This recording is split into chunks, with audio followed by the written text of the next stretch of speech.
Welcome to another episode of OG55. Today we're talking about Mr. and Mrs. Slimer and Kaitlin's experience at Epic Universe. We're going to talk about it, as George says in his Pennsylvania accent. We're going to break it down. Up next on OG55.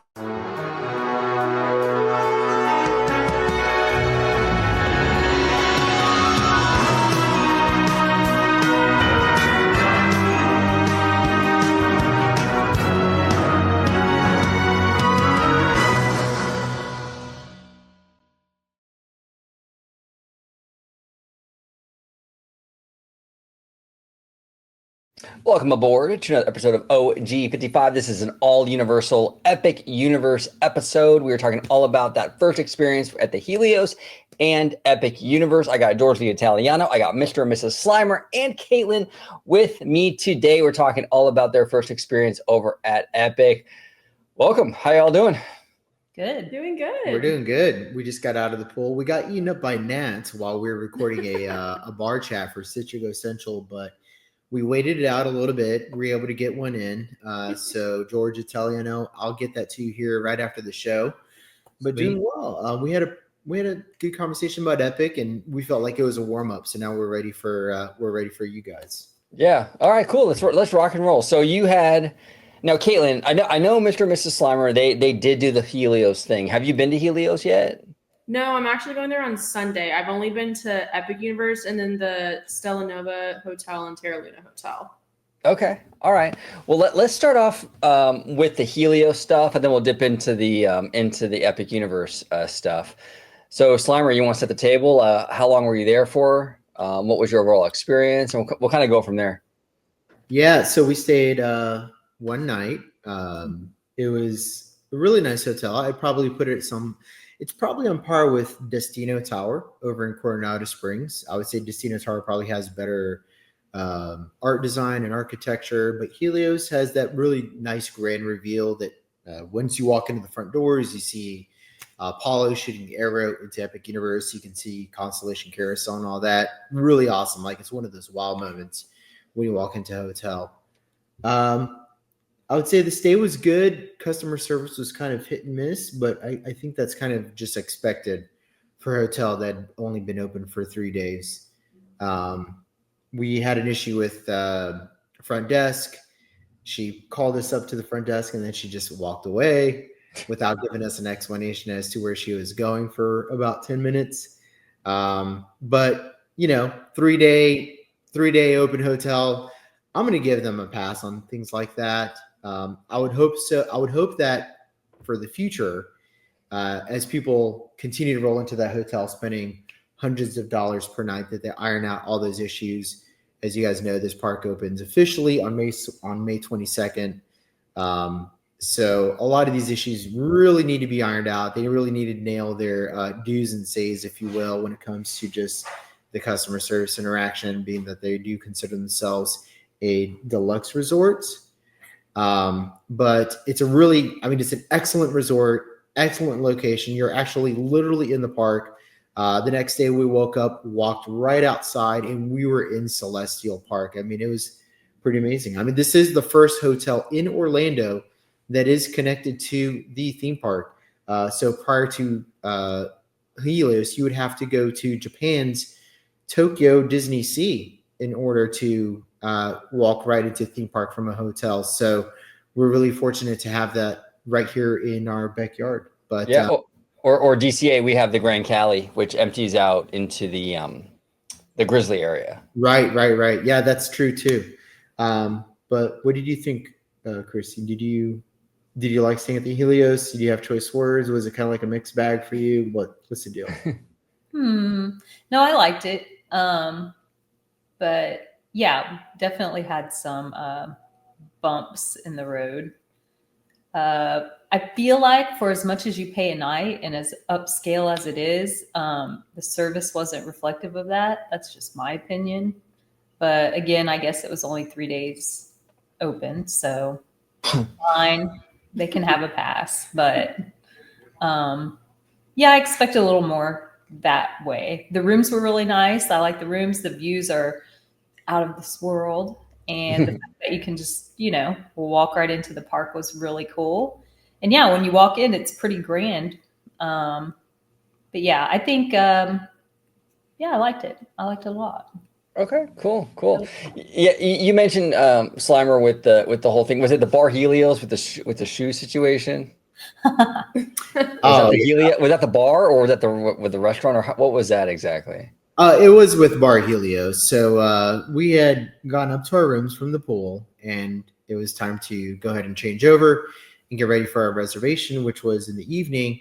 And we threw on basically what we were wearing earlier that day, which was like sandals, t-shirt, shorts. You know, if you want to say cool, it's 83 degrees outside here in Florida. It's already starting to get pretty warm. And before we left, there's a tablet in the room that allows you to check the information on all the different locations within the hotel. I didn't see a dress code for Bar Helios, and even in the pictures on the tablet, it showed people with like open-toed shoes. So, Well, the reason we even did is because when we were coming to the room, we were in the elevator with a couple who was going up to the Helios, and she had on like diamond shoes and this fancy dress. And I was like, we better check to see if there's a dress code because I know somebody didn't bring fancy clothes. that was Well, So yeah, we checked, wasn't a dress code or anything. yeah. And so when we got up to the maitre d', we're just like, hey, we're here for a reservation. And they were like, hey, are you guys, she was like, hey, are you guys staying here? And we're just like, yes. She's like, well, unfortunately, open-toed shoes are not allowed in Not Bar Helios, open-toed shoes, but sandals. What'd she say? Flip-flops. Flip-flops, yeah. and sandals. Yeah, are not allowed. Would you mind going down to your room and changing over and I'll hold your reservation for you? And that really rubbed us the wrong way because there was not that information on the tablet, even though we checked. So we did that, and we came in, and we got a table, and we got a table inside. We're not really impressed with the seats, so go ahead, you're good. We're not really impressed with the seats, so we asked to go sit outside. And then when we sat outside, we were pretty much in a wind tunnel that you would experience like a science museum for kids. Yeah. I don't know what it was about that location and Well, the architecture. firstly, when she asked where we want to sit, I said, so no matter where, we have a really good view, right? And they were like, oh, yeah. So I was like, okay. And we go in, and where they sat us was like not a view. And the seats were really low. So I'm just going to go in, okay? The seats were really low in a little booth, and you were kind of tucked away, and you had to peek around to see. And no, it wasn't a view. And I didn't feel like I was in Bar Helios. I felt like I wasn't in a corner, but I felt like we were kind of tucked in a nook. So then we asked to be seated outside. She said, oh, it'll be a wait. Well, immediately she took us to a table, and I know why, because it was literally a wind tunnel. As soon as we went into that tunnel, it was like our hair was flying, shirts flying in the wind, and we sat down. Mind you, this is what, the 10th floor of the Helios, so this is the very top. So, and I was expecting to see more of a view. They had that big metal thing. Yeah, there is that big, what is that, like a compass? Yeah, and it just blocked the view. It's not like when you're George, when you're looking out of California Grill, you have like a nice wide panoramic view of the Magic Kingdom and Bay Lake. It's not like that at all. Well, it kind of is, except for the fact that there is that big art piece that kind of blocks it. Yeah, they should have put that below the bar if they wanted it to be. So a lot of the photographs that were presented to people, like that it was going to be this big, like upscale view. Is that more deceiving? Yeah, I think so. California Grill does offer, because I really feel like that restaurant is the best. And Kaitlin, you've been to California Grill, that's definitely the most comparable restaurant to compare it to, because the whole premise of that restaurant is like, watch the fireworks and watch Magic Kingdom while you're having dinner. And so that's kind of what they're going for with this. But I feel like between just the quality of employees that they hired at like these critical touch points, it was a little bit low. But these aren't things that they can't work out through training and coachings and things like that. But then it just goes on, because when we ordered our food, we ordered croquettes, which was on the menu, and we had 2 specialty drinks, and like it was very mid for. I ended up paying like $70 something for the 2 drinks and croquettes. So I had a wild. deconstructed mojito, and they said it took days to prep this mojito. Yeah. And I was like, yeah, it tasted like it. It was very flat. It wasn't. It seemed like they took a regular mojito and left it on a countertop for a few days. It That's was horrible. therapy. So I mean, and been to some really good bars and had some really good drinks, and that just wasn't it. So it's not like I'm just because I wanted to really like it, but I mean, I don't think they thought it out completely. I don't want to see the back of a big sculpture, and if I sit anywhere, I want to see throughout the entirety. You know, Right. I want to be able to see. Oh, looky there! And then when I get a $20 drink, I want it to be epic. I'm in epic universe. I don't want it to be mid. And then these little shitty croquets that come out, or croquetas, or whatever they're called, you know, little this big, and they're little fried. I can make them and in my kitchen. He doesn't eat seafood, so that limited a lot of the possibilities of the menu. So then we had like the beef options or the chicken wings, and you know, I just well, their menu could have been better. It was lackluster. yeah, there's a lot here, like, because, like, okay, for example, a lot of people are saying, and rightfully so, we all can agree, like, okay, 3 days a week, it's new, right? So I think fans are very like forgiving, which, you know, that's fair. I think we all should be forgiving. Yeah, George wouldn't be, you know. I'll get to my part in a second, but yeah, but like it's cool to be forgiving, and I think it's fair to be forgiving right now because it is new. But with the shoe thing, I was like, I think the staff is equally as forgiving with the guests, because we're new to this too. Like as a guest, we're new to this experience too. So I think customer service wise, she should have said, you know what, flip-flops aren't really allowed, but go ahead right now. It's cool. Just keep in mind going forward, you can't wear that here. So here's the funny part is apps. I'm not even gonna call it dinner. Mid apps. Table. The little manager was walking by. I was like, hey, come here, you know. And I was like, so I just wondered why you chose to pick us out of everybody about our shoes, because, and then I said, I see so many sandals, so many flip-flops. Mm-hmm. What was it about us that we had to go back to our room? You know, I called her out. Good for you. And I said, did it matter that we were staying in the hotel versus a park guest? Because she asked us that. And she said, well, yeah, because if you're a hotel guest, you have the option, if you have different footwear, you can go put it on, but a park guest can't. I said, okay.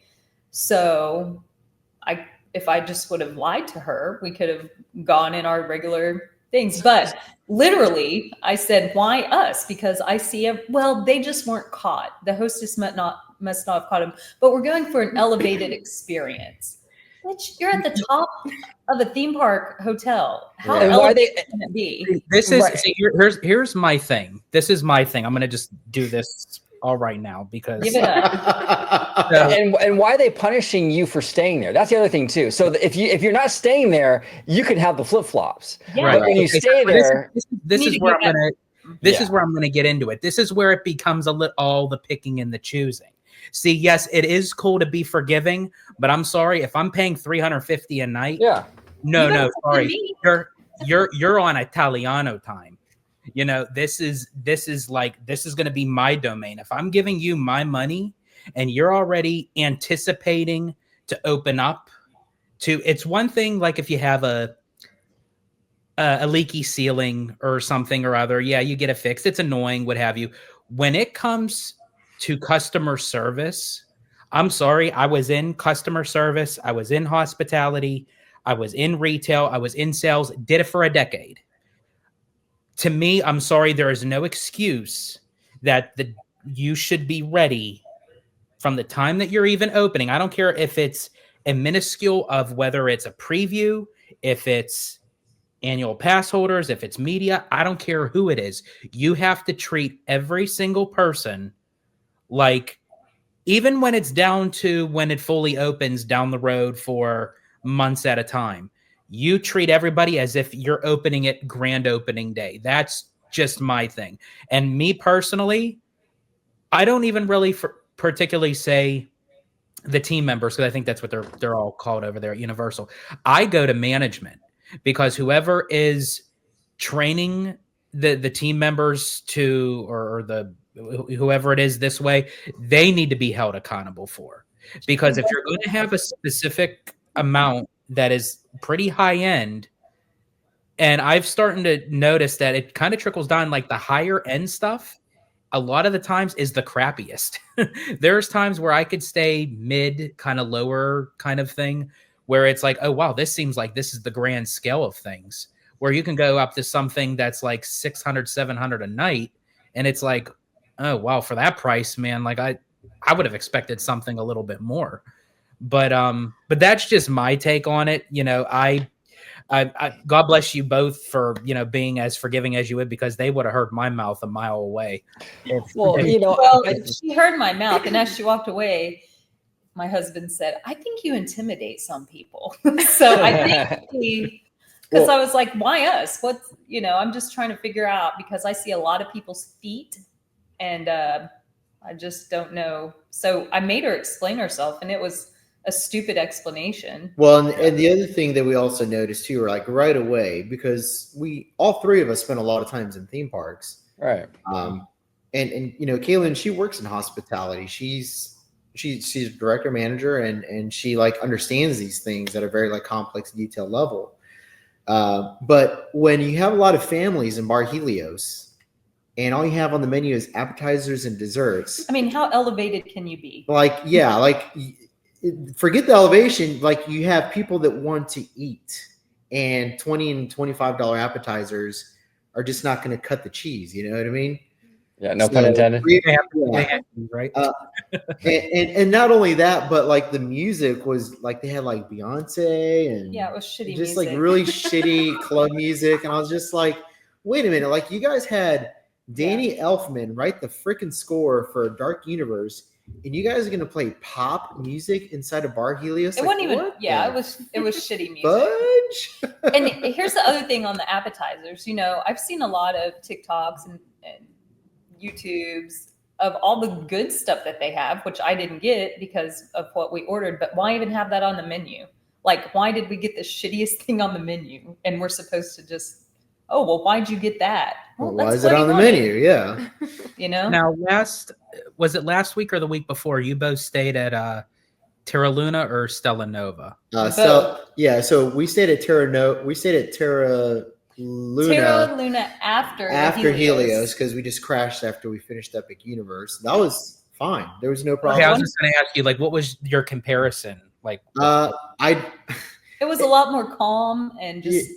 It wasn't bustling, yeah. It was just nice. It was nice, quiet, you know, serene. That's where you go for respite. It actually felt more, you know, maybe because we checked in at 10:30, 11 at night, but it just felt more upscale than the place that we just left. And we're not dogging Helios, because again, like when you walk into Helios and you see it, you're just like, it is a wow moment. Everything in there is premium. Don't get me wrong, and I'm totally aware of the fact that we got there 3 days in. I'm not, obtuse to that fact, but I don't care. but the thing is, like when you contrast that with some of the more recent stays that we had, like when we stayed at Stella Nova the week prior, we had this gentleman named Aristotle who checked us in. 10 out of 10. This guy was a 5-star experience. 5-star experience into a $150 a night hotel. Yeah. And that's what I'm saying. It seems like the ones that you would think that you would get the less kind of complimentary service is the ones that surprise you the most. It's almost like they rely on, well, these customers are spending, what is it, 300 some a night for Helios. It's like, well, okay, so we can kind of pull back a little bit, because it's like, okay, they're here, you know, what have you. It's almost like the lower ends feel like they need to try more to kind of make up for, you know, so they don't have the, what do they call that? Like the typical, like, lower end tier hotel. But That's what I've always seen. Like even staying at Disney, I always noticed that the mid kind of moderate, kind of even lower hotels gave us a much. Uh-oh, we lost George. We lost him. He's phone. That QR code is loading. Yeah, QR code. But this is the thing. Okay, so you had a great experience with the team member Aristotle, right, over at the Stella Luna. So now to be fair to Universal, because I do know that some of these hotels, like Helios, is Lowe's, right? If I'm not mistaken. Right. Yeah. All the hotels at Universal are owned by Lowe's. So does Lowe's staff these, or is it staffed by Universal? Do we know that? I'm not familiar with how that works. Caitlin, do you know? I'm pretty sure it's Universal. Universal. Okay. Yeah. Okay. I'm not for sure. But so going back to like Stella Nova and then Terra Luna, I was there for the grand opening for both, and they had the same issues that you guys had. Right. Like the staff wasn't prepared at all. Hannah, like my friend that works there, she said it was like chaos the first week. So I think since you guys were there the first couple days, they were like just in chaos mode. And a bunch of people that they've been hiring have never worked a hotel before. So these are all brand new. They didn't even pull them from other Universal hotels. Wow. They just like got brand new people. So I think like the girl walking away, clearly she's never worked at a hotel. Obviously, yeah. Like anyone who's been in the hotel industry, you would never walk away from. No, you wouldn't call somebody down and to then help leave them without and then leave. saying anything. So I think the lack of just any hospitality experience is just killing Helios. And because it's so expensive, like right now it's $800 a night. So it's like they're gonna have to up their hospitality game, or I don't know. I feel like the ratings are just gonna go so bad on it. Yeah, you're gonna have to. That's surprising, because like the Aristotle guy, they should just move him over to the Well, funny thing, Universal got caught poaching Disney employees. So one of the girls I work with, her sister worked at Disney, and they poached her to start working for Universal. So they started doing that to try and help with all the new people that they hired, because I think it's showing that they don't really know the level that Universal has to give to try and compete with Disney's customer service. That's interesting. And that's not to say that Universal doesn't give Disney quality service. It's probably just not as uniform, I would say, across all the different experiences. Well, I mean, at a Disney hotel, you would never see any of that. Right. Because the employee would be reprimanded like right away. I feel like immediately. Yeah. Disney just has their way of training down packed, where I feel like Universal's still learning how to properly train. Yeah, that's fascinating. That's absolutely fascinating. Yeah, like what you guys, what Miss Slimer, what you went through with the whole like the shoe thing, when you asked them that question, it felt very like case by case basis. And as if you're if you're a customer facing team member, you don't want to project that like, well, it's case by case. You want to make it seem like the rules go across the board and they're uniform. And she was like, well, they have this and you have that. And no. Like that doesn't really work. You know what I'm saying? And even when we told her, well, we looked and you guys don't have it listed. You don't have a dress. You're right. We don't, but we plan to. So then why did you stop us at the door? Oh, I would have had a field day. Yeah. Right. Well, and you don't want to see George's hairy feet. So that's a whole other. I mean, I think she could tell by my face. I was just like, oh, yeah, in the nicest way it was a really good thing that Casey, our server, was really good. Yeah, he was great. Yeah, he was the best part of it. Because if it wasn't for Casey, like we probably just would have walked out.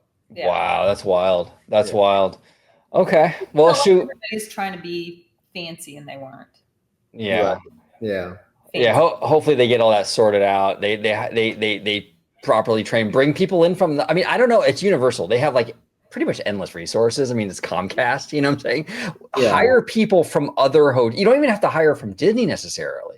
Right. Just hire from the other resorts. I mean, you're in Orlando. Or what they should have done, because I work at a luxury hotel and we put our employees through luxury training. So it's like if they're trying to get this elevated feel, they have to go through a proper luxury training or they're going to have absolutely no idea. Like if I was with you guys, I would have said something too. Because it's like if you're at an elevated bar and they treated you the way they did, I probably would have walked out too. Yeah.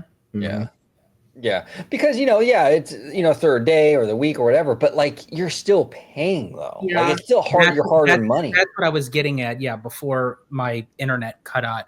If it was like a trial where it's like, hey, why don't you come in, give a little tester, see how, sort of like sampling, so to speak. Then okay, then you can kind of feel. But yeah, if you're paying full price on something, I don't care if it's day 1 or day 199. It's every day should be the same. And I'm sorry if you're already preparing to have a hotel of a high class be up and ready by this time.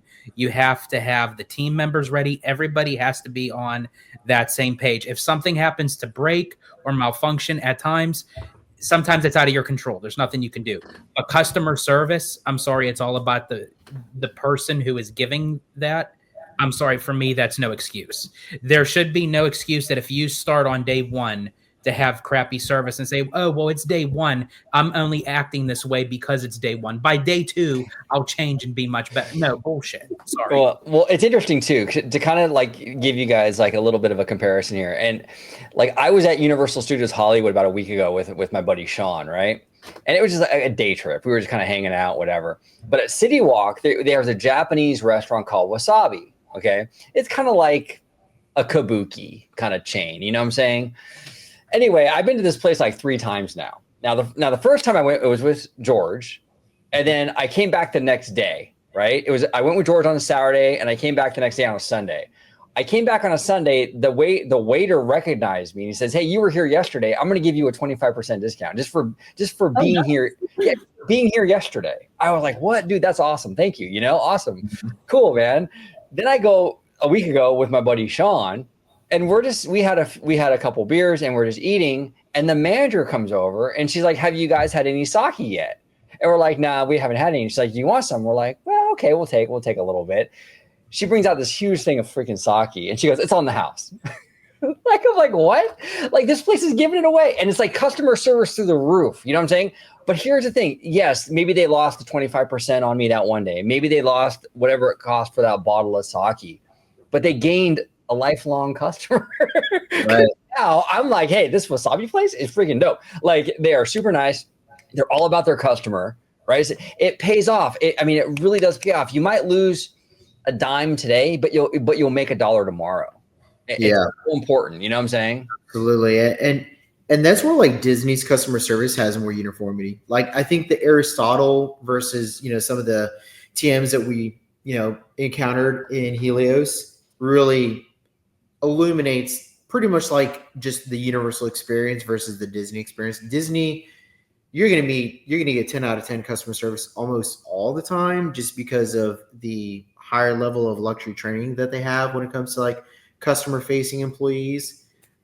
Universal for the most part is good, but yeah, like they need to really weed out those touch and go bad experiences because you can just listen to this conversation, right? Like it's what we focus on and we're dismissing all the good experiences when it's the majority of the experiences what we had. But like, I'm sorry, but if I go to check in and I'm arriving from a flight or if I just drove 8 hours, that's not the time to have a bad experience is during check-in. Yeah. Because you're stressed. It was our first impression. Yeah, it's first impressions and you're stressed. You're getting off your airplane flight. You just drove 8 hours, or the interstate for 3 hours, that's right? What we were. Like that's super important. You got to pick the right people for the right spot in the hotels. And if it means, pulling people from some of the Valley resorts, like my boy Aristotle over there at Celanova, like put him over the Helios. That's where he belongs because that guy is doing exceptional customer service. He's doing the Lord's work over there. Like, made us pins and everything. So, oh my gosh, see, that's what I'm saying. So you want this elevated experience over Helios. So bring your elevated employee, your team members over there, the ones that really give you that top notch. Right. Exactly. So, move people around. Anyways, other than that, Helios was other than all that for the last 30 minutes. So if you had to rate it 1 to 10, overall with everything. Overall with everything, I would say like a 7. I was gonna say 6. Yeah, okay.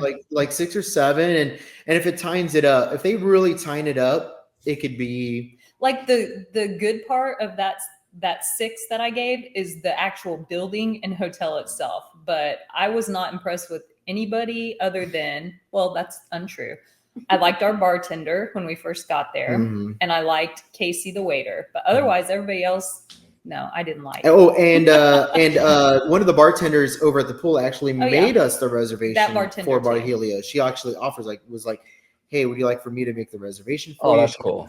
I mean, that was awesome. But like there was a lot of shitty team members, I'm not gonna lie. So there was a pool waiter who took forever to come back around. The pool wasn't that busy. And then that night when we actually went to eat dinner after the Bar Helios because we were hungry, we went to the pool area to get food. Have you met my wife? This guy, this one guy was kind of a smart ass. And that's when we started talking, God damn, like, why it's like one thing right after the other.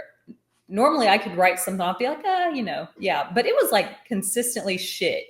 Like this guy, okay, I got a chicken kebab and my side was a salad. And he comes out with the chicken kebab, but the side is French fries. So he sits it on the table in front of me. I said, my nicest voice possible, I said, oh, hey, I got a salad, not French fries. He goes, well, what am I going to do? Hold it in my other hand? Yeah, he literally said this. I'm not being a smart ass. It comes with one side, and these are French fries and not a salad. He's like, well, oh, yeah. I mean, I guess you'll get both for free, or you'll get it for free. One of them for free. Well, he didn't get my meal for free, which I didn't really care about. But don't tell me you need another hand unless you want me to bitch slap you for being a smart ass.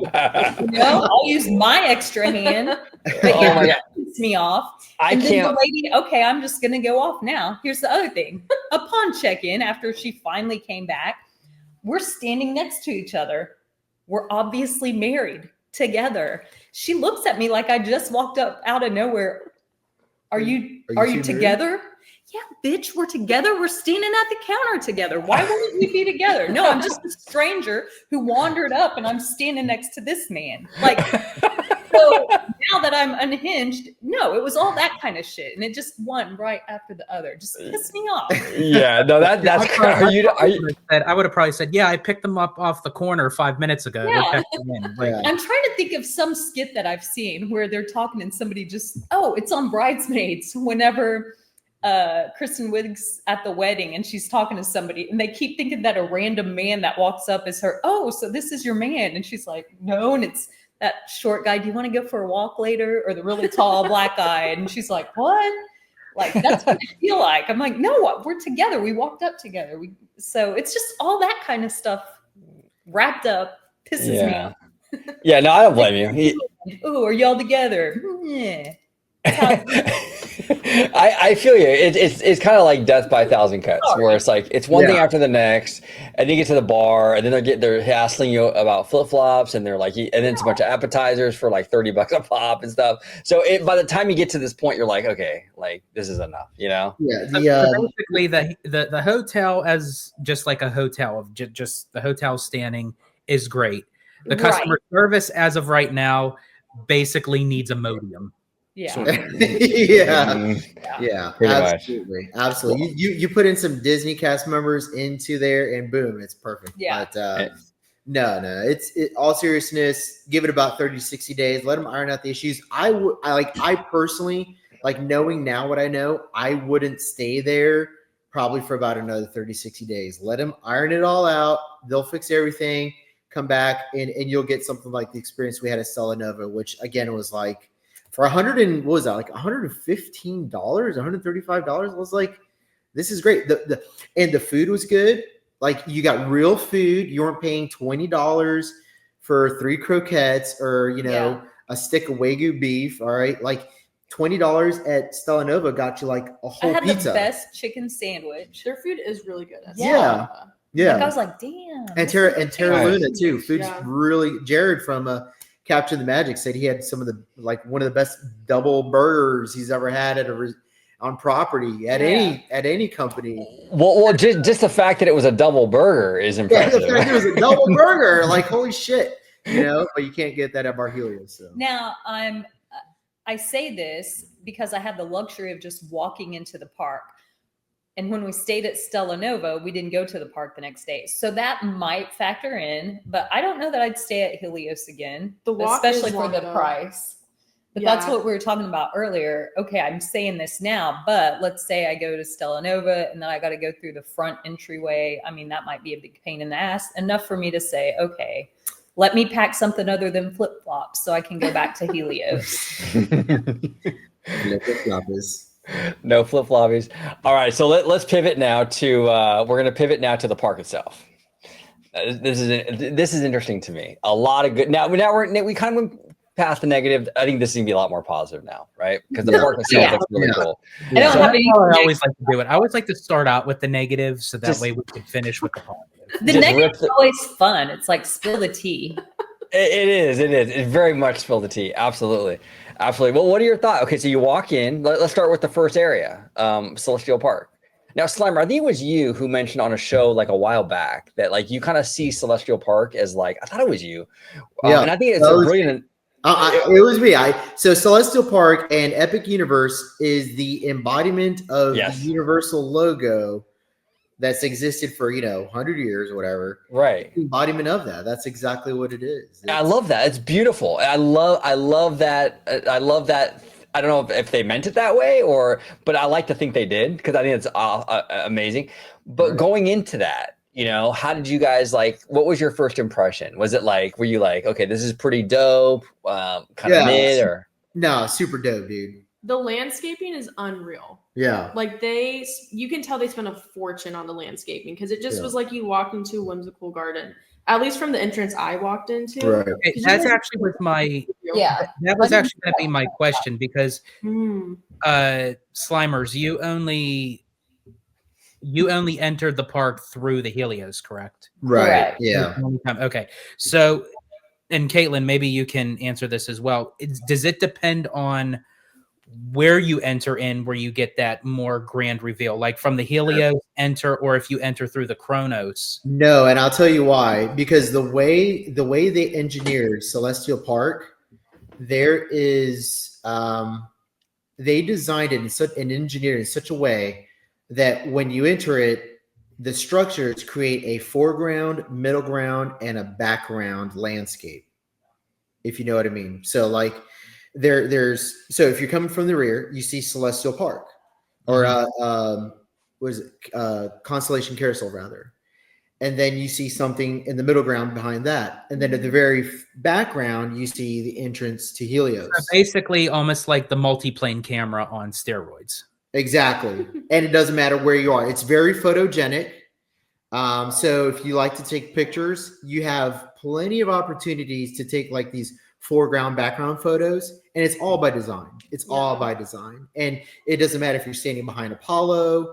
It doesn't matter if you're standing behind Constellation Carousel. It doesn't matter where you are. It's really primed for just photogenic photography, and it translates into when you're walking throughout the park as well. So your the way Yeah, I was gonna say at entrance- least so the very main entrance, you get to see the main Epic logo, which is super duper cool. And when you walk through the big fancy gates, it's like you walk into a whimsical garden. There is just flowers everywhere. And then Helios is at the very back. And so you're kind of just taking in the entire park as you first walk in. So to me, I thought that was a super cool entrance. And then you can see where if you come from Stella Nova, because you can walk from the hotel to the park, their entrance is kind of similar too, where you're just walking into a garden before you kind of enter the actual park. Oh, so that's not the main entrance either. The Stella Nova entrance. No, yeah, the main one from the parking lot's the one that I've done. Yeah, Stella Nova gets their own entrance. It's it goes to the bus pickup. Yeah. Yeah. Which is close to where ours is at, but you bypass the entire parking lot, which is a very far walk from the entrance. Yeah, from Stella Nova, it's literally a 5 or 8 minute walk. Yeah. Which is Okay. insane. Now is because it looks like from the pictures and the video that I've seen, Celestial Park, the scale is crazy. It is. Is it crazy in person? It is. Yeah. Yeah. Yeah, It's- and the water throughout. It's unreal. And Yeah. we were talking about this earlier. What's nice is, although there's not shade, but as you're walking, you're getting hit with little water. How is It's it? like a little mist. Yeah, you do get misted as you're walking through Yeah, you're- Celestial Park. So if you're a sweaty guy, or if you're just not used to Florida heat, That helps. It helps tremendously. And misters. I felt like there was a lot of misting. Yeah, there was just a lot of misting going on. I don't know. Usually it describes my Saturday night, but you know, a lot of mist. Yeah, no, that's it. That's interesting because you're right. There isn't, at least from what I've seen, it doesn't look like a lot of shade. So it looks like they're kind of offsetting that with more of this, like the water, the misty, and all that. Yeah. Which is good. At least there's something there that gives you kind of like that relief, you know? Yeah. But there is a lot of restaurants, and some of them haven't There's even. a ton of restaurants. Yeah, some of them and a haven't. lot of seating. Yeah, and a lot of seating, and some of them haven't even opened yet. So there's going to be a lot of opportunities for people to go indoors when it's really hot outside. Because when it was really hot, we went into Mead Hall. Like it was like 5 o'clock here, I feel like is like peak hotness. That's usually when it's like 90 degrees right now. Yeah. And we just in fact, I said, we got to get out of the sun. I'm going to die. And it's only April. Yeah. So we went and sat in Mead Hall for like an hour. And then when you came back out, it was good. That was the only part of the day that I really got hot was around 5 But o'clock. there is a lot of overhang by the shops and restaurants in Celestial Park. Mm-hmm. So well, even like the main water like area, there's a ton of like grass seating. And so that's shaded, and then they have 2 bars around it. So I feel like that's going to be a super popular area where if you're tired, you can just grab a drink and then you can just watch the waterworks show in the grass area. I'll put it this way. It's an improvement over everything that you've seen in any Disney Universal park at this point when it comes to like a hub. Mm-hmm. I mean, obviously Walt Disney kind of created it. This is, I would say, the culmination of everything they've learned from Disney Sea to Epcot to Islands of Adventure. It's really like a synthesis of everything. Is what it feels. So this is more, from what I understand, less of a hub and more of like a spine of the park. Yes, it's more of a spine that you can use for respite. One thing that you said in your shows, OG, is that some of these lanes are pretty intense when it comes to theming. Like the Nintendo World, for example, is like very gamey, very loud. Like you go in there and you're just like, it's like walking into our arcade by design, I think, too, at that. Right. So when you come out of that land, you want some respite. Celestial Park is very much that. Even with the music, like the music's very. Even Donkey Kong Land from Mario is like, for real, when you're in the little Mario area, it's just one thing after the other. Yeah, then it is tropical when you get into Donkey Kong. Yeah, which I love the Donkey Kong area. Dude, Donkey Kong Donkey Kong Land is so good. It's a reveal within a reveal in the land. And that little fountain, that tiki monkey spitting mountain. Yeah, the waterfall. Yeah. The waterfall. The scale actually is deceiving. Like when we've been looking at Donkey Kong Country Land you can see it from Helios, you can see it from Stella Nova really Carolina.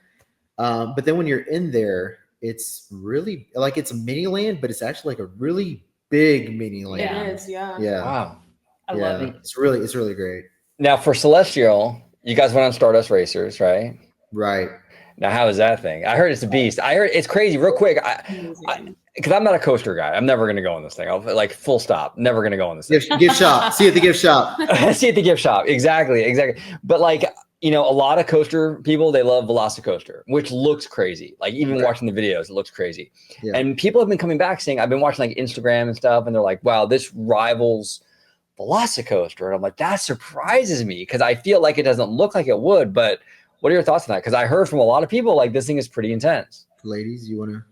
I mean, I love roller coasters. I didn't think it was scary at all, but I do think it's almost just as good as Velocicoaster. Dang. Because like there's 2 different, so there's a green and a yellow, and I love the green side the best. But I mean, you're doing a twist as you're going upside down. Like they just have so many fun like ways of making it exciting. But the concept of like you going over the other ride, I've never been on anything like that. So I think that's what makes it comparable to Velocicoaster. It's just the unique aspect to it. But I personally think Velocicoaster is like, in terms of scary, that one beats it.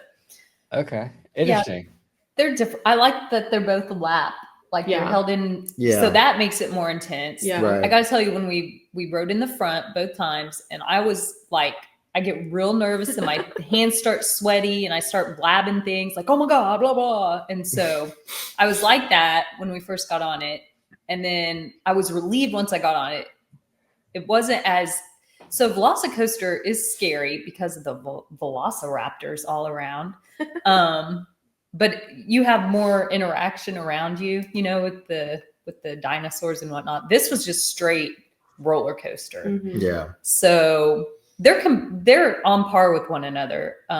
One's more fun, and one's like you have dinosaurs around you too while you're going really fast and flipping. I've heard with Stardust Racers, like when you look at them of how like intricate, how they move and intertwine with one another, they could almost be like set to like an orchestra of music.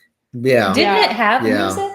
It did. Yeah. There was music pumping Yeah. through I don't even remember. And seeing the flux capacitors on the back of the train. Oh, that was fun. was really, really cool. I mean, like they didn't have to do that, but they did. And because they did, like all the props. And the other good part about Stardust Racer is you've got cohorts in the other track that you're just like, you know, You're like, you guys are bonding over your trauma. Yeah. That's every trauma bond, yeah. time you get done, it's like you just look over at the other track and they're looking at you and you're like, yeah, we did it. Yeah. So That's awesome. And that's the fun. Those kind of rides are like the most fun. Like out here in California, we have Grizzly River. And like it's that same kind of trauma bond where you're in the raft together and like you're all getting abused by these waterfalls and stuff. But it's like that fun factor of like you're in this little raft together, you're all in this together, and it's like you're all bonding, you know? And it's just that coolness. But and even with just the bonding, but you're like so like tight, crammed in there with each other. I guarantee you, by the end of each ride, a raft, someone is walking off pregnant. probably absolutely. So here's the other thing too that I want to ask you guys, because the music in Celestial Park sounds awesome. It sounds very much like very Spielberg, like kind of, you know, like that Spielberg like blockbuster. Like what were your thoughts on that? Because the music just seems amazing, dude. Awesome. That's one thing that I think that just went with it. I didn't even really notice it. Yeah. It just goes so well with it. Yeah. It's the feels, man. It's very subliminal. And that might be why the other music at the bar felt so off. It was just like, it made my skin crawl. Yeah, I felt like one with the universe. All they would have to do is pump Celestial Park's music into Bar Helios and problem solve. Like, don't play Beyonce. We don't want to hear that. Well, yeah, like here's the thing. Yeah, exactly. I love Beyonce. I mean, I love her music, but there's a time and place for that. Like, you want the vibe, the theme, right? Like, you don't want to go and listen to pop music. You know what I'm saying? You want to hear like. I don't like Beyonce, and I'm very much a music snob. So when I'm in there, if there's some music that I don't like, it turns me off even more. Yeah. You know? It's wild. So at California Grill, do they play this? Woke up looking for I like Kendrick, so I would be okay with that. So yeah, that's absolutely wild to me. That really surprises me though, with the Beyonce and the pop songs. Like I never would have expected that for that bar. Like for me, Beyonce music belongs in a certain realm, like my 2001 CD player. Like that's where your Iowa 5-day stranger. Now moving to the next lane, which I believe is How to Train Your Dragon, which is around that area, if I'm not mistaken. Isle of Berk, what are your thoughts on that? How was that one? That one surprised me. I mean, it looks pretty cool, but go ahead. Loved it. Yeah. Oh, to me, out of all of them, that's the best one. I think they did that one so well. Like Jose hasn't seen the movies, but like when you do see it, it looks just like the movie. Like they did a great job. Dude, when you walk in the portal, there's a stone that has like a welcoming paragraph on it. And then you walk around it and you have these two big statues and there's this big reveal. And you're in a Viking village. You're in a Viking village. That's awesome. I like I'm telling you guys, every portal, and you know I don't bullshit, every portal is on the level of Galaxy's Edge and Pandora. Like it's crazy. Every portal. Like they spared no expense. It's fantastic. The immersion.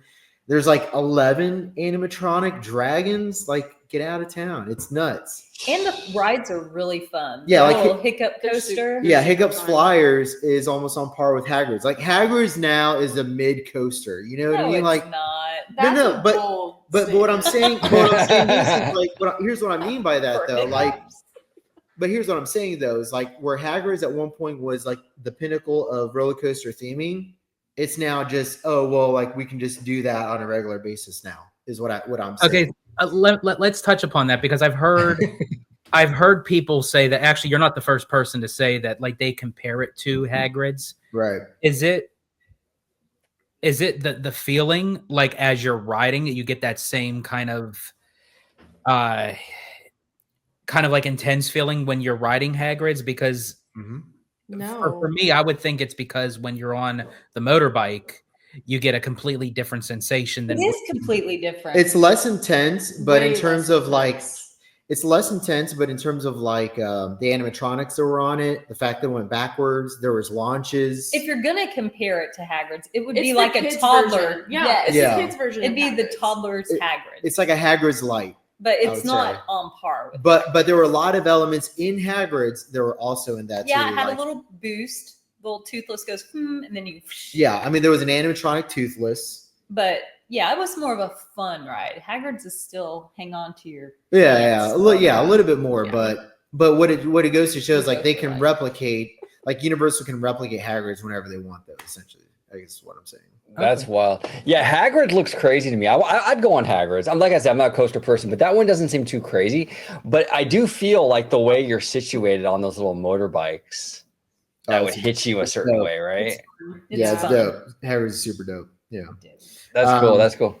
But yeah, like like Isle of Berk, you could probably spend 2-3 hours in there just because Yeah. there's so many Easter eggs and interactive Did things. you go on the and- flyer? Oh, the flyer trainer. No, I didn't do that one. So Yeah. we did, and I wanted to you can Barrel twirl roll. your Can you barrel actually roll. get yourself to? We didn't move at all. So I Yeah. don't know if it's because it's still in some sort of new, but 'Cause I've I've heard nobody that was too. moving. I've heard that too. That Oh, people were really? trying to do like a full. Yeah, in, I, but- I was like this the whole time. Yeah. Like I didn't move. It was just like this. It's like, whoa. Yeah. And it lasted like 1 minute.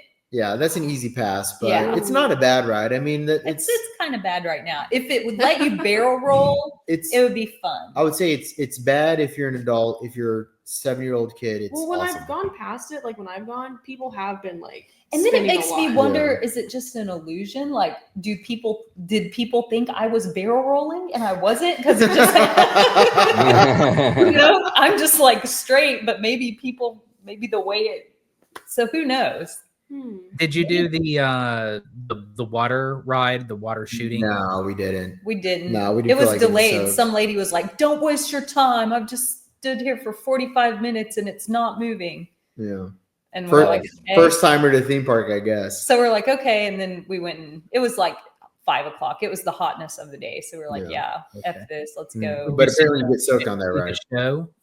Huh? The show. No, all the They shows were kept canceled that canceling. day. All the shows. The one in Wizarding World and They canceled that one yeah. too. Mhm. Yeah. They didn't have like any shows at all. Yeah. Wow, interesting. Shows canceled. But did you see Toothless, the little Toothless meet and greet? Oh yeah. I love that little guy. He looks That's awesome. I don't stand in line to meet things, but I looked from afar. That's awesome. He's a cutie. Yeah, that's going to be I mean, it's already proven to be like extremely popular. Like Yeah. everyone loves little Toothless, you know? Yeah, he's so Yeah. cute. Yeah. And that land really does feel like the most like fleshed out, you know? It's a very fleshed out land. I mean,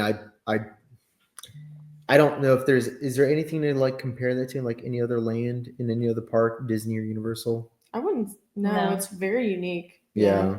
I'd say maybe like it's on par with like Isn't there a adventure. pirate's land in another It's- country? It's that probably has a on. big It's lake? probably on par with like Adventureland, Disneyland. When you look at all the attractions available and Is it?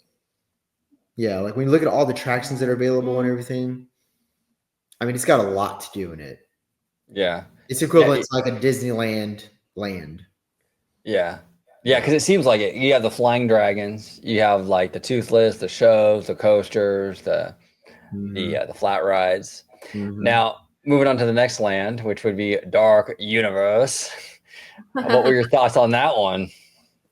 What do you Loved think? it. What do you think? Got That's my Creature of the Black Lagoon shirt, and she's got her sick. Yeah. I could stay all day in there because I didn't see any of the characters. Caitlin got to see characters. We didn't Mhm. see any characters, but there was so much. Maybe it's the darkness inside of me that I could have spent the whole day there. That's awesome. But the wolf, what is it? The werewolf ride, so fun. Which did you guys notice when you were walking from the mansion to the werewolf ride? It's the human foot turned into a werewolf foot on the ground. Yeah. Like all the little details throughout the land is just done so well. And the burning blade, Yeah. awesome. Yeah. Oh, that's cool. The monsters, Unchained. My queue. favorite ride. Yeah. Like they did it so well. And for me, everything works. Like Mhm. every time I've gone on it, not one thing has broken down. So I've gotten lucky. Okay. But when it all works, I mean, it's literally the best.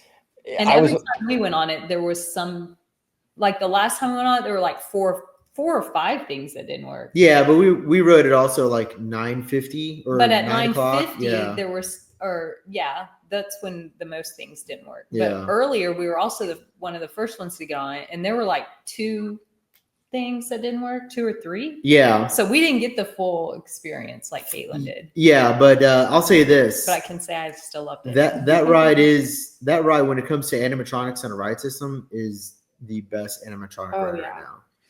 I mean, I know it probably doesn't do any justice, but like just of the videos I watched online, Yeah. there's moments where of how it moves between animatronic to. I'm just gonna put this up here right now because I know it's coming, George. Like- I'm just- I will say, like it moves very seamless. Like you can't tell like what's an animatronic to what a screen is, but You can tell. oh really? You can tell? Yeah. I It's mean not that good that it bends reality, but it's good. It's pretty seamless though. Because it looks like, okay, there's the animatronic, then okay, now he's running. That's obviously the screen. Yeah.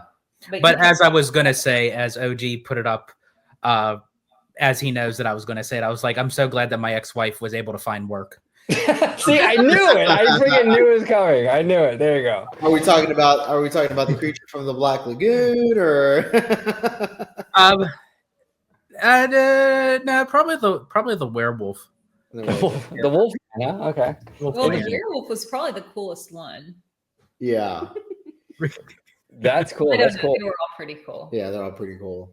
So I want to ask you. What was one that was constantly broke down? The mummy, Dracula. Dracula. The very end, there's a scene and There were 2 mummies that didn't work, right? just one. What about the one in the coffin? He No. was supposed to do something. No, that's just like him coming out of He's his supposed to do coffin. something in the coffin. No, he just comes out of the coffin. Yeah. But he didn't come out. He just stayed in there. Yeah. But that's how it is. Yeah. That's the So fact. see, he Yeah. was supposed to come out. Oh, really? Mm-hmm. I thought there was just that one scene where he's upside down. No. Oh, he's supposed to come out of the coffin? Yeah. Really? Yeah, because why would they just have a mummy that didn't do anything? That's Well, that big. there I was, like- figured he would be or doing something. that would be cool. It worked. Yeah. So But he yeah, does. all the animatronics are the same size as the Navi in Animal Kingdom. Wow. Oh, really? They were all the same. Like They're huge. They're all like 10 huge. feet, man. Yeah, like when I'm telling you this is the best animatronic ride ever made, it's the best animatronic best. ride ever made. Dude, it looks crazy. I was watching. Shout out to Fresh Baked. We love Dave, but he's a Californian, but he was down there, and he was walking through the queue and stuff, man. And I was like, this is so dope because you have like that Frankenstein castle thing with like the stonework and all that, Right. but then you have like the electrical stuff going through. Oh yeah. It's and great. it's such a cool juxtaposition, and like it just, oh man, it looks visually so stunning.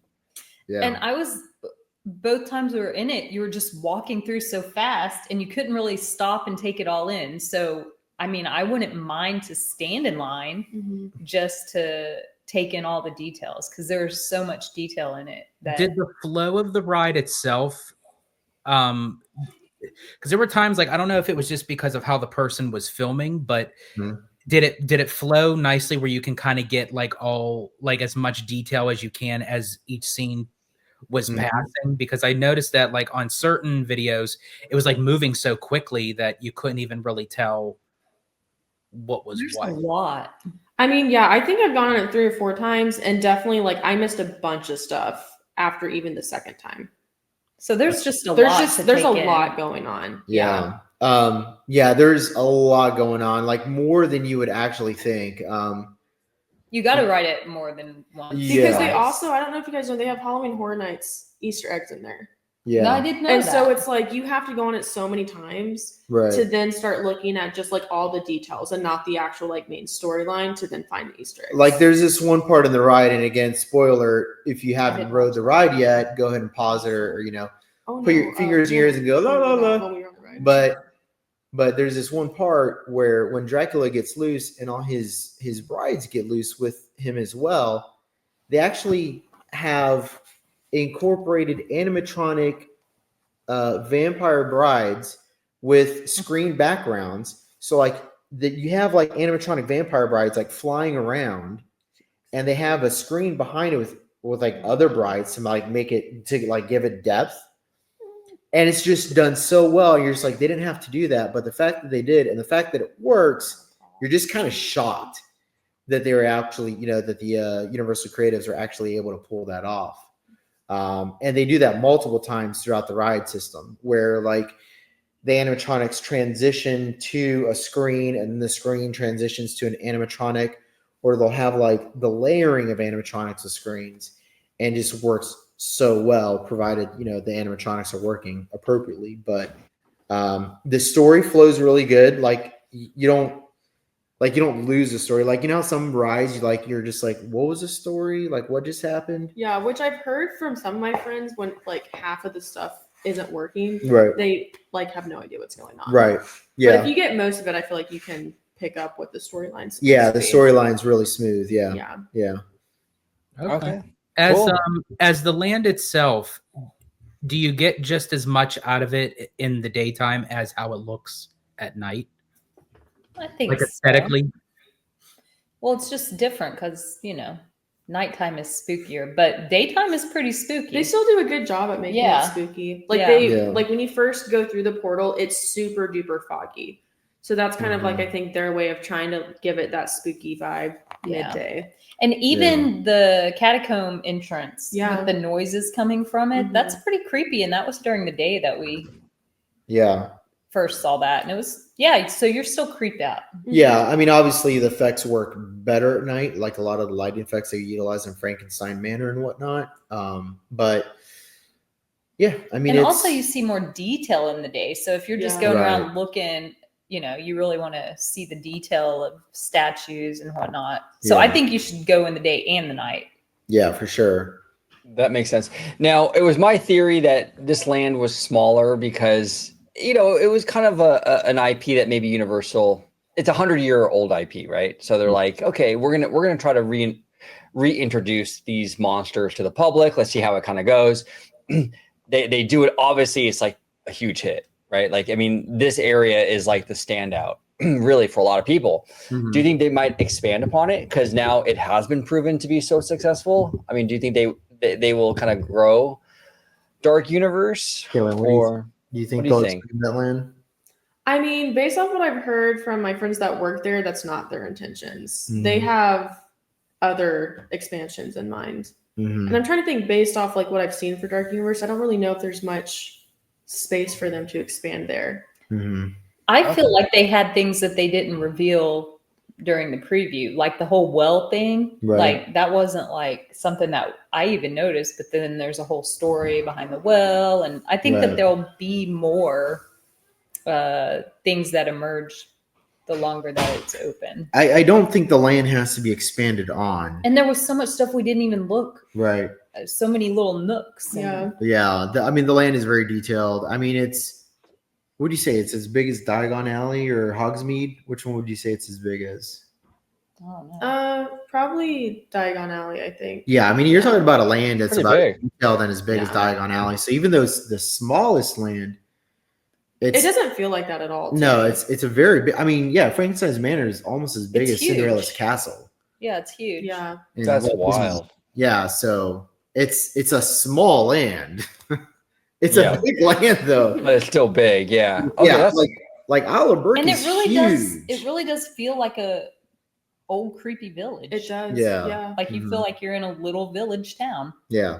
that's awesome. I can't wait for Dark Universe. I cannot wait for it. And the violin players. I Yeah. know. Roaming Violin the player just streets. roaming the street playing sad songs and I heard one of the strong suits like of like the character interactions is the Invisible Man. I heard a Oh lot. yeah, Of people, he's like, super. Him and Igor. Igor super popular. Igor's super popular. Yeah. See, I only saw them on YouTube. I didn't get to see him in real Igor life. in person is so good. Yeah, Yeah.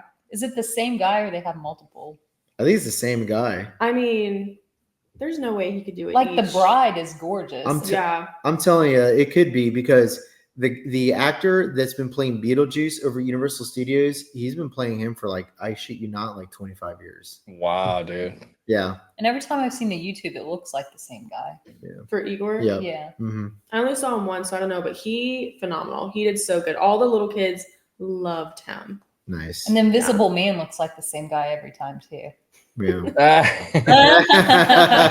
Exactly.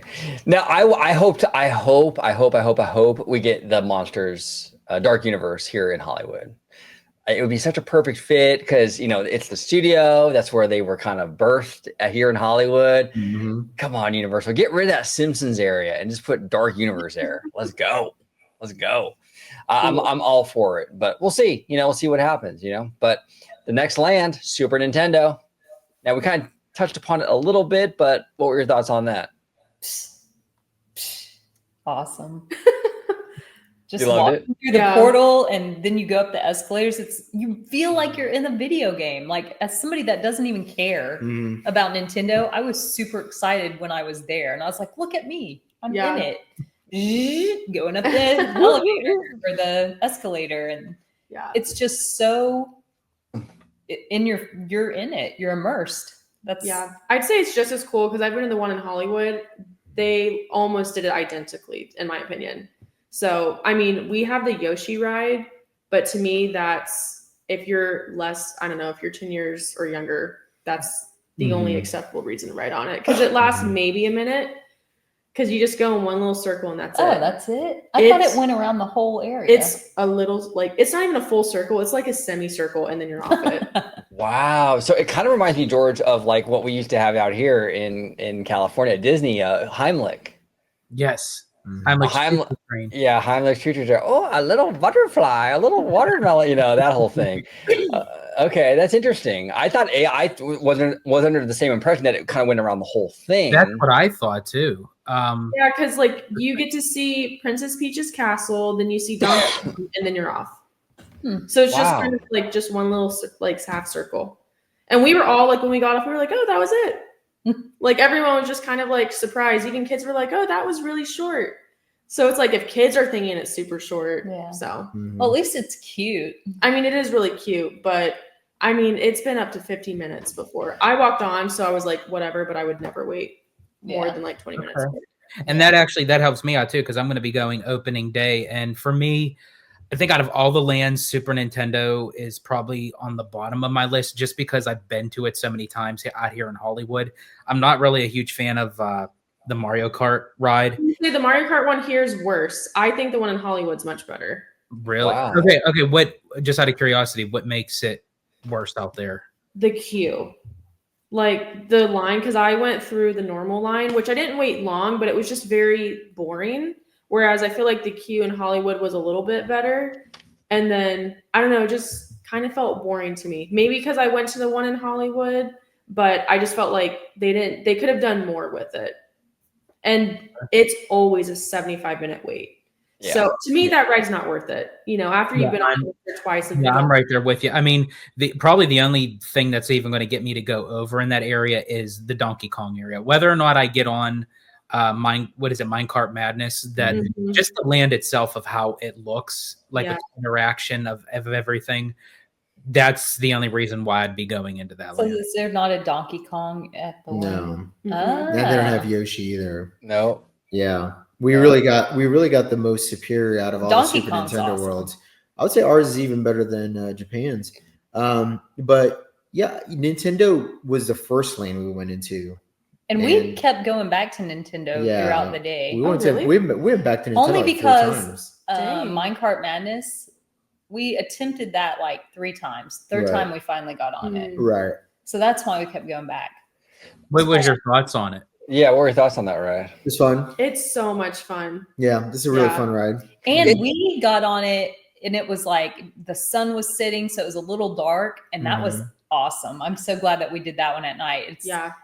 If you can compare it to something like as far as like intensity wise, like what would you put it with? Well, I feel like there's nothing like it because the track, you're constantly going like this. So you're like kind of getting whiplash because it's just like constantly moving you as you're also going on the actual coaster. Oh, okay. Interesting. Yeah. But I haven't been on anything like that where it's doing multiple movements the entire Is that ride. why it felt like that? Yeah, because it's like you're on the wooden track, so it's like Yeah. they're not smooth. That's interesting. I like that actually. Now, is that jump effect convincing in person? I didn't feel like I jumped over anything. It doesn't. Yeah, like it's just for looks. I think. Yeah, so it's more for the illusion of people watching. Right. Well, no, it's for you. Like the vantage point is for you, but there's no way that simulates you landing on tracks. Like you don't feel it. So the sail isn't there 100%. Like you would think you'd have like yeah, you would kind of like bounce a little, right? Yeah, like there's not. No, it didn't. No, because you're constantly just the whole time you're moving like this. If they would have stopped that and you just had the smooth and then it went back to it. See, I wish that they would have just been realistic and just put actual broken track there and just have everyone's dialogue in reform. Right. Let's cut. It would have been cooler. Let's cut the bullshit. Yeah. Let's cut the bullshit. Exactly. But Nintendo's awesome. I love Nintendo. It's probably my second or third favorite land there. Well, the merch, I know the merch out here in Hollywood. I'm sure you guys have the same kind of merch, but the merch is like off the chain, dude. With those big, with the hats. I don't even like Nintendo, and I'm like, oh, look at this shirt. Look at this shirt. Look at this. Yeah, like I even said to Chrissy, I was just like, man, this is like just as good as a Disney merch. Like some of that Disney merch, you're just like, holy fuck, like this is so cute, you know? Yeah. Like there's this fanny pack I can't stop thinking about. It's this Donkey Kong. It's a Donkey Kong fanny pack. And it's like yellow, banana yellow, and it's got his little face there, and it's so cool. What I love is that you guys probably have this too. Tell me, do you guys have those god awful gaudy shirts with like Donkey Kong's face on it? It's like cute. Mario? Like they're big, right? Yeah. We got those. Oh man, it wouldn't look right on me, but I like looking at it. Yeah, it's cute. Those shirts remind me of like the Disney merch in the 90s. They used to do like a lot of the big, like you could buy, like in the 90s, you go to like Toontown, you'd buy a shirt with like a big Mickey glove on the front or something. Right. It's very 90s-esque in a lot of ways, you know? Exactly. So Mario, okay, so Nintendo World, okay, you guys loved it. Yep. The last land, which is Harry Potter, which this land didn't surprise me that it was going to look amazing because like the Potter stuff always looks amazing with them. They always do a fantastic job. Yeah. But what were your thoughts on it? I mean, I've been hearing a lot more critiques about it than I was expecting, but like, what did you think, Kaitlin?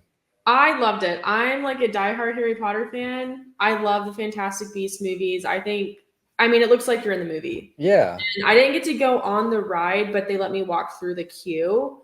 It is the most unreal queue I've ever seen. It's 6 hours. Like you could fit up to 6 hours of line inside the queue, which is insane. But I mean, it literally looks like you're inside the Ministry of Magic. Like they made it look identical. And Dolores's office, they did a perfect job. Wow. It looks beautiful from what I've seen, the land. I mean, it's not even like a lot of times in theme parks, they do like this forest perspective. Yeah. Like this is just like straight up Paris. Like it's to scale. Yeah. I mean, like I was in Paris in October and the streets look identical to the streets I went on. Like even the way they have the people act on the streets is very much how they act in Paris. Like they replicated it perfectly. That's amazing. That you see, I mean, they didn't exaggerate anything because sometimes they'll make it look bigger or cooler than what it actually is. And I feel like in person, it's so much better than what the photos were showing. Wow. That's wild. Like, I'm not even like a super Harry Potter person, but I've been so impressed with the Harry Potter stuff that like Universal's been doing. We only have the original, the Hogsmeade out here in Hollywood, and I could like stay hours in there. Mm-hmm. I just it's super cozy. I just love it. Yeah, I think I'll love the Potter land over there. Wait till you go to Diagon Alley, man. Dude, that's crazy. And one of the things here, they have a super cute bar, and they have these little like Parisian tables, and you can have a baguette as you're having your drink. And it's just they have actors walking throughout, and they'll interact with you as you're sitting there drinking. Oh, that's It's just amazing. so cool. Like I probably sat there for like an hour and a half because it was just like so fun watching all the characters just like interact with the people, and they had like the different like Goblet of Fire, those different schools, like they had people dressed like that in there. So it was cool. They have musicians that come out and play. Oh, That's dope. Yeah. Mm-hmm. See, I honestly, when I go to Epic, I think I'm gonna spend most of my time in that land. I think I'm already calling it. Like, I think that's my spot. It seems really, really cool. But now, none of you have been on the ride though, right? You guys haven't been on Ministry. No. Speaking of, the virtual queue for that ride freaking sucks. It's horrible. It's bad. Okay, Yeah. can you like elaborate on that a little bit? Because I mean, I've heard that, but it's like in the detail, like what makes it like so. So you know how for Guardians, when it still had virtual queue, you'd make sure it was right on the dot, you'd press it, and then you'd get it. Right. That's not how it works for this app. It doesn't matter if you do it on the dot. The app like glitches. So the actual Universal app will just kick you out because everyone's on it. It just can't have that many people on it at once, whereas Disney, it doesn't affect it. So you kind of just have to be lucky. And if your phone doesn't crash, then you get it. Yep. Yeah, and it kept saying, okay, like it would turn blue, and we're like, okay, good. And as soon as you push the time, okay, no. And then you have to go out. And so by the time you did that 10 times, it was already gone. It was gone. Yeah, 20 seconds are all gone. So it's like you think you have it because it's blue and you got to pick your party and you're picking the time. Yep. Right. And no, never. Yeah, it like whatever you didn't like about Lightning Lane or Virtual Queue rather for Disney World, this is 10 times worse. Yeah. And That surprised me. And I think the reason that it is, can you have multiple people trying at the same time? yeah, but it didn't help. Not at all. And what's more frustrating is that we didn't have an opportunity to get on it, even though we tried it every time they released the virtual queues. So they released it like 4 times throughout the day. They did it beforehand too, and then way after, and then random times throughout the day. So And they don't tell you. randomly. You just have to like randomly be checking, and it might be there. So they at don't least at announce it. Disney, they have set times. Two set times. Yeah. Like it was, let's say they released one at 11 and one at 3. I'd get on at 1 and blue, and you still wouldn't get it. Yeah, it was shitty. And then you're spending all of your time like trying to get like, it. Yeah. We legit sat in Mead Hall for 45 minutes, and that's all I did. There was a couple. I hated it. There was a couple instances throughout the day where Chrissy was just like, "Can you put your phone away?" And I'm just like, "I gotta get the virtual queue." Yeah, he missed like when we were in line for Monsters, he's missing the inside of the thing. I'm like, put your phone away. It doesn't even matter. And so it made me so mad when we didn't get the last one. I said, we're not trying anymore. And in fact, I don't even want to go to Harry Potter Land. Right. And so we didn't even go into the Wizarding World because we couldn't get the virtual queue. We're just like, well, shit, why don't we just go to skip the lane completely? And that'll give us something to do the next time we come back. Yeah. So we didn't even bother going over there. So it'll be like a brand new time when we go. But, we really do feel. But they do give you like set times. They do, but it doesn't But they don't matter. But it doesn't matter. But The set times aren't actually So followed. they were supposed to do it at 11. And when we were in line for Monsters Unchained, it was like 10:15, and the guy got his already. And we're like, what? And so then people started getting on it. Yeah. So they released them like an hour early. Then they're releasing them like an hour and a half to 2 hours after the fact. Right. And it's just, it was chaotic. It was total chaos. And there were people getting it like 6 times in one day while people got it 0 times in one day. Oh, I've heard that too, that it doesn't calculate the fact that if someone's been on it, then okay, they don't give other people who didn't get a chance to go on. Like this guy posted, got on 6 times today. I love Easter. And I was like, I have some words for you that are not Easter appropriate because I didn't get on there once. Yeah. And it really made me mad. Yeah. Because it made me so mad. I didn't even want to go into Harry Potter because I had no purpose. Yeah, I even said to her, I said, at one point, like I said, we just need to pretend like this ride just doesn't exist and just enjoy the rest of our night. Yeah. Otherwise, you're just trying to get the virtual queue, and that just didn't work out. So now, is that a temporary thing, the VQ? They're not going to have that forever, I assume. Well, the reason they have virtual queue, from what I understand, and Kaitlin, correct me if I'm wrong, but the reason they have it right now is because the ride is still problematic, meaning that it's in tech. I mean, yeah, they just opened it up. Like, I think it was last week. My friend, the fire department came, and she had to be taken off it because of where it broke down on the ride. So it's very much like it breaks down all the time. Yeah, so they run the VQ, so that way if Yeah. they need to clear it out, it's not a big deal. Yeah. Otherwise, you're going to have like 3, 4, 5, 6 hour lines, and they just can't Yep. do that right now during tech rehearsals. Okay. Yeah. Do you think it would be, honestly, and I get it. I mean, everyone would be up a firestorm if they did this, but do you think it would have been best for them to not even open it at all and just open it at a later time when they knew that they were ready? Because No, for people to not even be able to get on it anyway. I think that it's testing. I think they're trying to test it in like with real people. I think that's kind of like what. Yeah. Yeah, I think they need that feedback loop, that controlled chaos Well, in even order so to work out the all. employees for that ride know how to deal with people. Yep. Because, them waiting in the line and then being told they have to go back out, like having to deal with those frustrated customers. Whereas if they were to wait till it was fully ready, those employees wouldn't know how to handle upset people. Yeah. Yeah. Just like the people at the Helios. There you go. Absolutely. Okay, so before we close it out, I'll start with you, Slimer, then I'll go Miss Slimer, then Kaitlin. The park overall, 1 to 10. What do you give it? Maybe like a 9 out of 10. Okay, that's high praise. Yeah. That's high praise. Yeah. Miss Slimer, what say you? Yeah. Seeing as how I didn't even try Harry Potter World, but I've seen the videos Right. and pictures. It'll probably be higher, but I was gonna say before he said 9, a 9.5. Wow. Okay. I That was is going to 9.5. Yeah. wow. And you're critical. Yeah, I just don't they don't have shade. I just think everyone that's going to be coming and they're not used to the Florida humidity, come July and August, there's going to be people passing out. Even with the misters, I think it helps. There's just zero shade. And so I think people are going to get burned and they're going to get a lot of complaints about that. Yeah, it looks like a hot park. Do you all feel like the next time you go back A hot park. do you feel that the next time that you go back to the studios or IOA, you'll really see of how outdated that is compared to going into Oh, Epic? for sure.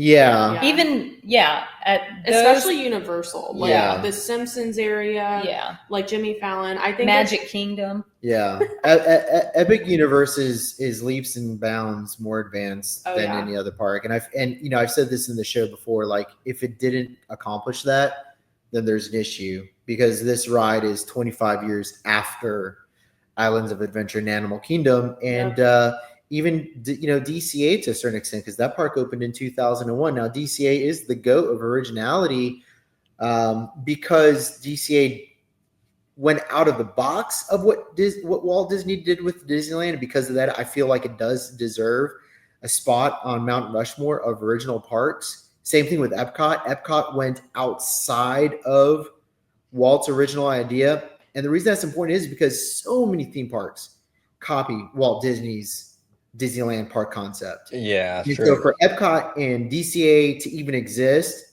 it's kind of like that's really out of the box. So in terms of originality, those two parks are at the top of the list. Of course, Disneyland is because Disneyland's the GOAT. But I would say in terms of original, like Epic Universe is probably on that list. I mean, I can't say for sure, but because I haven't been enough times. But in terms of originality, Epic's pretty original. I mean, it's based off of celestial objects and portals that go into different worlds. Dope. And I mean, it's going to take a little bit to really get grounded because there's a lot of things they haven't even done yet, like the fireworks show. And is there going to be a projection show? Is there going to be a parade? Like, we don't know these things No yet. parade. But she doesn't like parades. They're But- stupid. But there's a lot of things they really haven't fleshed out yet. But from what we have experienced, what we have seen, it's not DCA for sure. Nothing is DCA, but I would say that it's in terms of originality, it's probably up there with Epcot and Disneyland, and it's probably one of the top 5 most original concepts ever conceived in terms That's of theme awesome. park attractions. Yeah, I can't wait, dude. I can't wait. I think I'm gonna love it. I do. I think I'm gonna love it. Well, everybody, awesome conversation. The Italiano. I will start with you, sir. Where can everybody find you and your sunglasses on social media? Absolutely. You can find me on X, formerly known as Twitter, at Disney George. You could also find me on Instagram, Threads, and Blue Sky under the Disney Italiano. And of course, you can find me right here on my home base on Orange Grove 55 with Citrus Corner with all that sweet, juicy, but sometimes sticky Disney news and info. And you could also find my new YouTube channel and Instagram, Citrico Central, sister channel to Orange Grove 55. And you know what? Being that I said Citrico Central, I have to tell you, and the reason why I'm wearing the shades, I got to stay on brand, baby. You gonna show them the back or no, bro? I mean, well, I don't know if you could actually see the back. Usually, if I save the back, that's usually for my OnlyFans page. But Oh my. There it is. There it is. So you can scan.